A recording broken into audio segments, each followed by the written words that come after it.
কেউ কথা রাখিনি। ৩৩ বছর কাটল, কেউ কথা রাখেনি। ছেলেবেলায় এক বষ্টমী তার আগমনী গান হঠাৎ থামিয়ে বলেছিল, শুক্লা দ্বাদশীর দিন অন্তরাটুকু শুনিয়ে যাবে।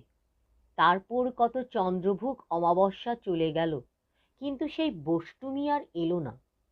২৫ বছর প্রতীক্ষায় আছি। মামাবাড়ির মাঝি নাদের আলী বলেছিল, বড় হও দাদা ঠাকুর, তোমাকে আমি ৩ প্রহরের বিল দেখাতে নিয়ে যাব।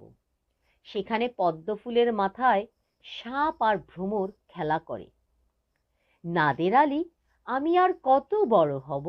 আমার মাথায় এ ঘরের ছাদ ফুঁড়ে আকাশ স্পর্শ করলে তারপর তুমি আমায় ৩ প্রহরের বিল দেখাবে?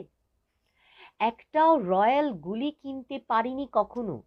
লাঠি লজেন্স দেখিয়ে দেখিয়ে চুষেছে লস্কর বাড়ির ছেলেরা। ভিখারির মতন চৌধুরীদের গেটে দাঁড়িয়ে দেখেছি ভিতরের রাস উৎসব।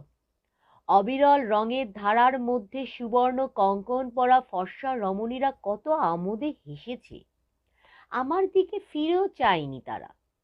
বাবা আমার কাঁধ ছুঁয়ে বলেছিলেন, দেখিস একদিন আমরাও। বাবা এখন অন্ধ, আমাদের দেখা হয়নি কিছুই। সেই রয়্যাল গুলি, সেই লাঠি লজেন্স, সেই রাস উৎসব আমায় কেউ ফিরিয়ে দিবে না।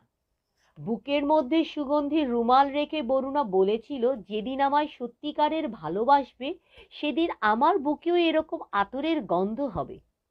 ভালোবাসার জন্য আমি হাতের মুঠোয় প্রাণ নিয়েছি, দুরন্ত ষাঁড়ের চোখে বেঁধেছি লাল কাপড়।